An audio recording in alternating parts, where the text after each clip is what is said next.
My self Deepak Nair. Good morning to all of you. देखिए, हम class 10th math में जो कल तक पढ़ लिया था उसके आगे कंटिन्यू करेंगे। हम क्लास 10th की थर्ड चैप्टर लीनियर इक्वेशन रैखिक समीकरण, दो चर राशियों वाले रैखिक समीकरण इसको पढ़ रहे थे। सबसे पहले दो चर वाले जो आपके रैखिक समीकरण हैं उन्हें सॉल्व करने की हम जानते हैं कि चार विधियाँ होती हैं। एक ग्राफीय विधि, दूसरी आपकी प्रतिस्थापन विधि, तीसरी विलोपन विधि और चौथी वज्रगुणन विधि। तो ग्राफीय विधि को छोड़कर आपको ग्राफीय विधि को छोड़कर विलोपन विधि और प्रतिस्थापन विधि आप लोगों को सॉल्व करा दी गई थी। अब आगे आज हम विलोपन विधि सीखेंगे कि विलोपन विधि नहीं, विलोपन विधि आपको कल बताई गई थी और पिछली क्लास में और प्रतिस्थापन बताई गई थी। आज हम वज्रगुणन विधि सीखेंगे। तो देखिए, वज्रगुणन विधि सीखने से पहले आप लोग कुछ चीजें सीखें। जैसे जो आपका रैखिक समीकरण होता है, रैखिक समीकरण का व्यापक रूप, रैखिक समीकरण का व्यापक रूप देखिए होता है ax plus by plus c बराबर 0। ठीक है, ये आपका किसी भी रैखिक समीकरण का व्यापक रूप है, standard form of a linear equation. अब हमें जब सॉल्व करने हैं तो दो समीकरण उसमें होंगे आपके, कोई भी दो इक्वेशन। तो अगर दो इक्वेशन हो तो उन्हें हम कैसे सॉल्व करें? देखिए, मान लीजिए हमें माना पहला समीकरण, माना जो पहला समीकरण है आपका, माना पहला समीकरण आपका है a1x plus b1y plus c1 बराबर 0। और इसके बाद आपका दूसरा समीकरण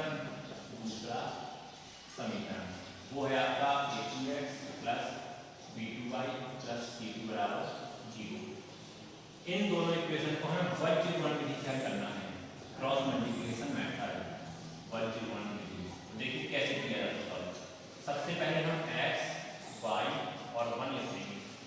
ठीक, इतना लिखने के बाद यहाँ से स्टार्ट करेंगे। x वाला टर्म है तो यहाँ x हमें इन दोनों इक्वेशन का छोड़ देना है। y वाले टर्म हम इस साइड लिखेंगे, यहाँ पर b1 और यहाँ पर नीचे b2। d के बाद क्या आता है कैपिटल में c, तो यहाँ b जो c1 और c2। c के बाद फिर से a, तो यहाँ a1 और a2 और a के बाद फिर से b, तो b1 और b2। ये हम पहले लिख लेंगे। इसके बाद नेक्स्ट लाइन में जब हम सॉल्व करेंगे तो x अपॉन इनका हमें क्रॉस मल्टीप्लाई करना है, पहले इसका इससे और इसका इससे, और इनको माइनस आगे लिखना है। जैसे इसका ऐसे मल्टीप्लाई करें तो आपका आएगा b1 c2 minus b2 c1।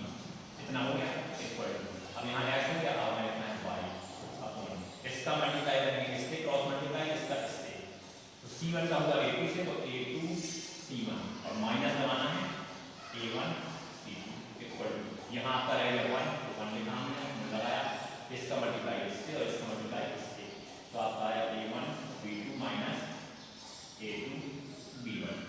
इस टाइप से हम लिखेंगे। इसके बाद हम इसमें जो हमारे नंबर्स होंगी वो आपके सॉल्व हो जाएंगे, तो सॉल्व कर लेंगे। और सॉल्व करने के बाद जो हमारा लास्ट में बचेगा सॉल्व नहीं होगा, फिर हम दो टर्म ले लेंगे x और y को वैल्यू फाइंड करने के लिए। एक बार ले लेंगे x वाला टर्म और साथ में 1 वाला टर्म, और दूसरी बार y और जो ये हमारा अचर राशि है इसका टर्म, तो ये हमारा सॉल्व हो जाएगा। तो ये तो केवल मेथड का फॉर्मूला था। अगर आप लोग चाहें तो कोई भी समीकरण जो हमें दिए हैं उनको हम डायरेक्ट ये फॉर्मूला आगे भी कर सकते हैं, या हर क्वेश्चन को इस टाइप से देखकर सॉल्व कर लें। तो देखिए, एक एग्जाम्पल देखेंगे, उससे आप लोगों को समझ में आ जाएगा। मान लीजिए भी एक्सरसाइज छोड़े, कोई भी एग्जाम्पल पहले ऐसे बताते हैं। कोई आपका एक एग्जाम्पल है, एक है आपका x प्लस 2y माइनस 3 बराबर 0, और दूसरा समीकरण है आपका 2x माइनस 3y प्लस 6 बराबर 0। ये समीकरण 1 है, ये समीकरण 2 है। तो पहले हम क्या करेंगे कि इन समीकरणों की तुलना करके a1 b1 c1 a2 b2 c2 की वैल्यू फाइंड करेंगे।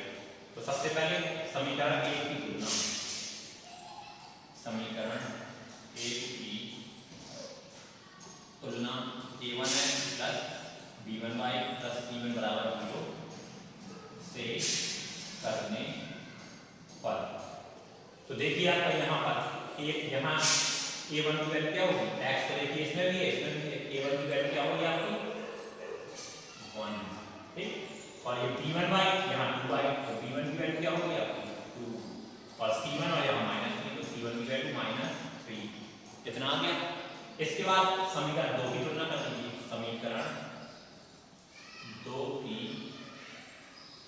तुलना a2x plus b2y plus c2 बराबर 0 से करने पर, तो देखिए a2 बराबर क्या हो गया आपका, यहाँ 2 है तो 2 हो गया, और b2 बराबर आपका -3 हो गया, और c2 बराबर 6 हो गया। ये हमारी a1 b1 c1 और a2 b2 c2 की वैल्यू आ गई। अब हमें पहले तो चेक किया था कि इन समीकरणों का अस्तित्व कब होता है कब नहीं होता, तो इसको अभी आप मालूम बताऊंगा। पहले हम ये देखना है कि सॉल्व किया कैसे जाता है। अब इसको विलोपन विधि से हल करने के लिए हमने क्या लिखा, x y और 1, यहाँ b1 b2 होता है तो b1 की वैल्यू 2, b2 की -2 -3 है, c1 c2 होता है देखिए फॉर्मूले में, तो क्या है -3 and 6, यहाँ -3 and 6, फिर a1 a2 1 and 2, यहाँ लिखा 1 and 2, और फिर से b1 b2 तो 2 and -3। अब यहाँ आया आपका x, ये क्रॉस मल्टीप्लाई इसका इससे और इसका इससे, ये हम सॉल्व कर देंगे।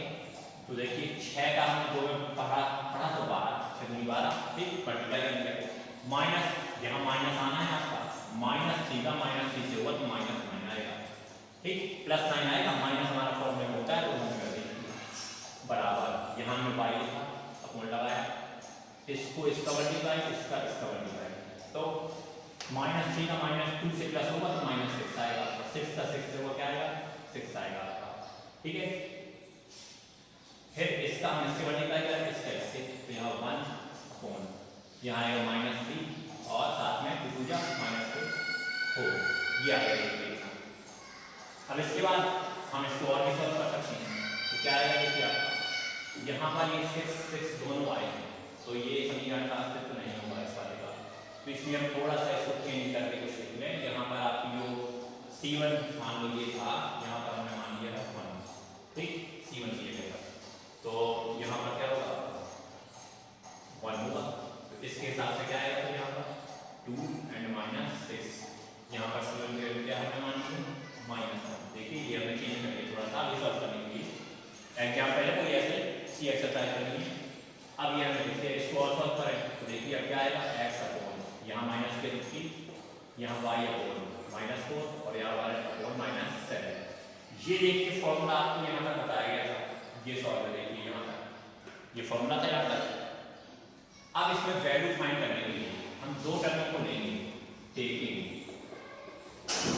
हमने x upon 3 is equal to 1 upon -7 ले लिया, क्रॉस मल्टीप्लाई कर दीजिए तो x इक्वल टू क्या आएगा 3 यहाँ बन गया 3 अपॉन 7, ये आ गई आपकी x की वैल्यू। अब इसके आगे हम y वाले टर्म को ले लें अचर पद के साथ, तो हम क्या लिखेंगे taking y equal to sorry y नहीं y upon -4 equal to 1 upon -7, तो y इक्वल टू क्या आएगा देखिए -4 अपॉन -7, माइनस से माइनस ऐसे हो जाएगा, तो y इक्वल टू 4 अपॉन 7, ये y इक्वल टू।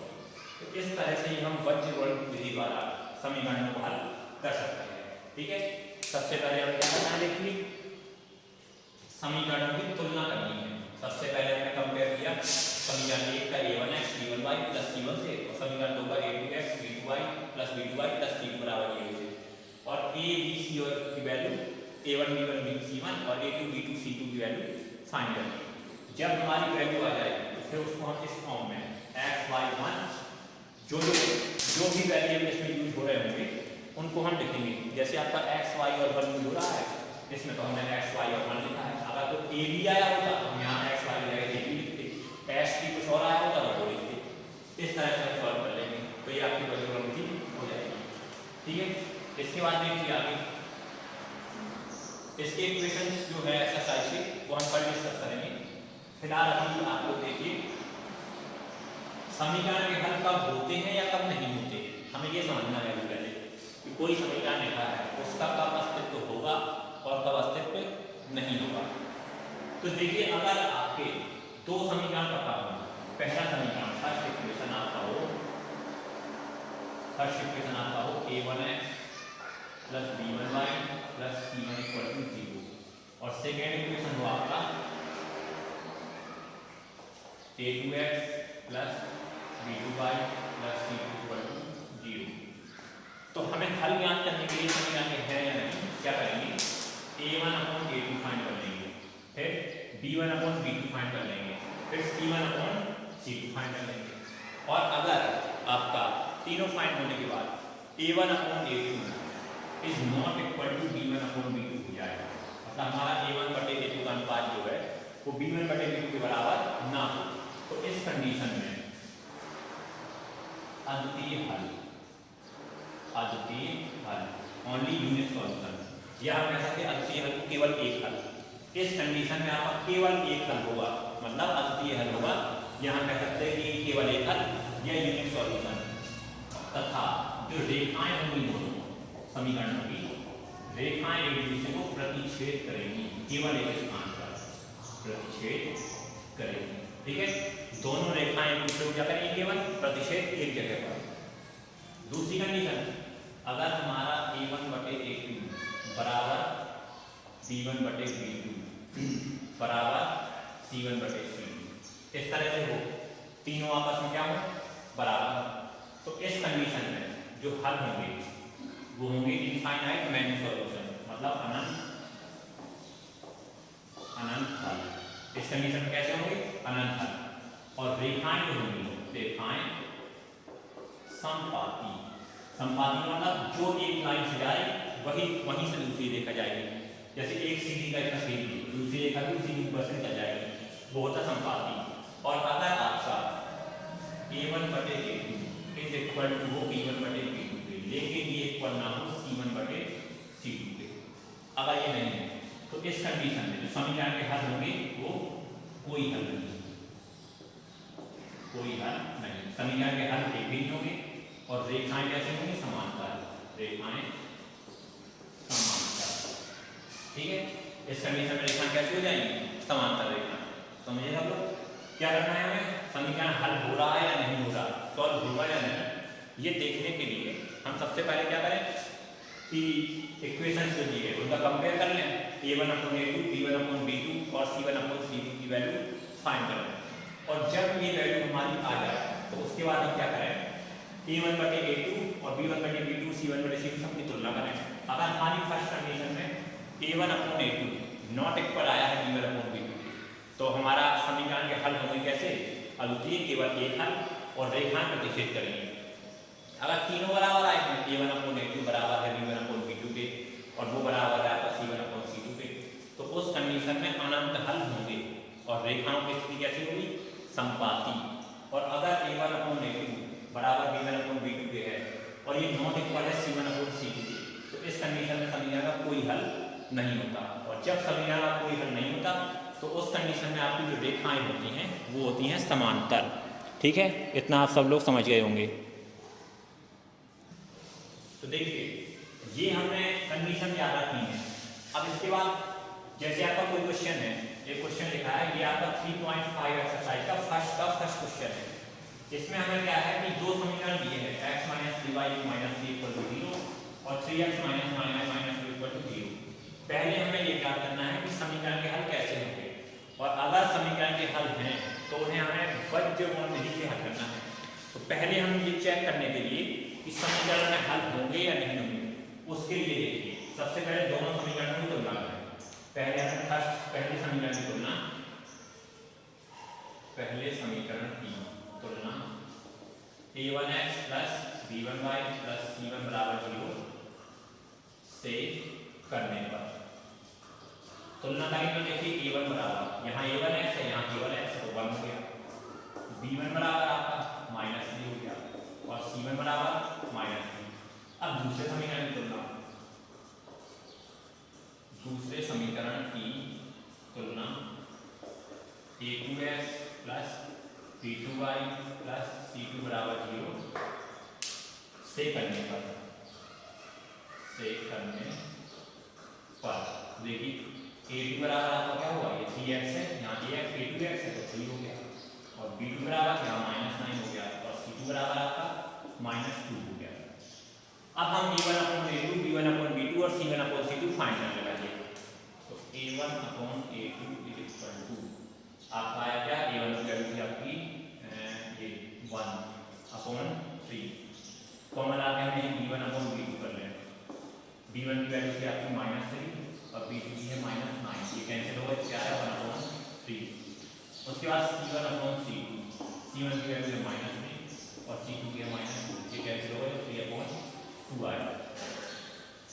देखिए आपका A1/A2 और B1/B2 दोनों 1/3 है, यानी ये इक्वल है, लेकिन C1/C2 इक्वल नहीं है, तो हम क्या लिखते हैं A1/A2 is equal to B1/B2 is not equal to C1/C2।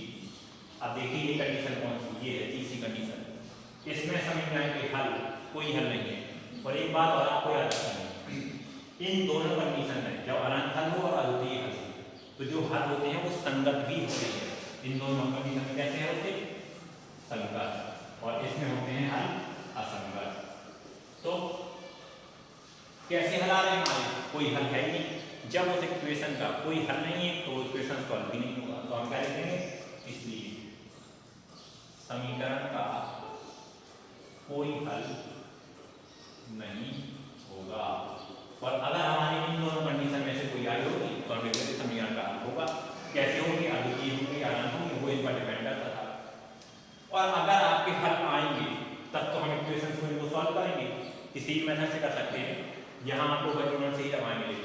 और बाकी जब समीकरण के हल नहीं है, जब इक्वेशन के सॉल्यूशन नहीं है, तो फिर हम इनको सॉल्व भी नहीं करेंगे, बस यही क्वेश्चन खत्म हो गया। इसी प्रकार से 3.5 एक्सरसाइज जो आपकी है, उसमें फर्स्ट नंबर के सभी क्वेश्चन आपको ऐसे करने हैं। उसमें हमें ये देखना है, पहले यही कंपेयर करके A1 B1 A2 B2 और C1 C2 के मान निकालने हैं। फिर A1/A2 B1/B2 C1/C2 ये रेशियो फाइंड कर लेने हैं। जब आपके रेशियो आ जाते हैं तो हम ये देखेंगे कौन कौन इक्वल है या कौन कौन इक्वल नहीं है। अगर हमारा कुछ इक्वल आता है तो हम इस कंडीशन के हिसाब से देखेंगे कौन सी कंडीशन लग रही है और उसी के अकॉर्डिंग देखते हैं कि समीकरण का हल है या नहीं है। और अगर सॉल्यूशन आते हैं तो फिर उनको हल करके आगे दिखा देंगे, जैसे कि आपको ये क्वेश्चन आगे करके दिखाया था। और अगर हल नहीं आते तो फिर उनको हम सॉल्व नहीं करेंगे। तो ये आपको देखिए समझ में आ गया होगा कि कौन सी कंडीशन में हमें कैसे हल करने हैं। वर्तमान विधि क्या है, वो ये हो गई, और समीकरण के हल होते हैं या नहीं होते वो ये है। तो ये आप लोग सब लोग अच्छे से याद कर लेंगे और ये सूत्र अपने अच्छे से जरूर पढ़ लेना, क्योंकि इसी के हिसाब से हमें कंडीशन बनानी पड़ेगी।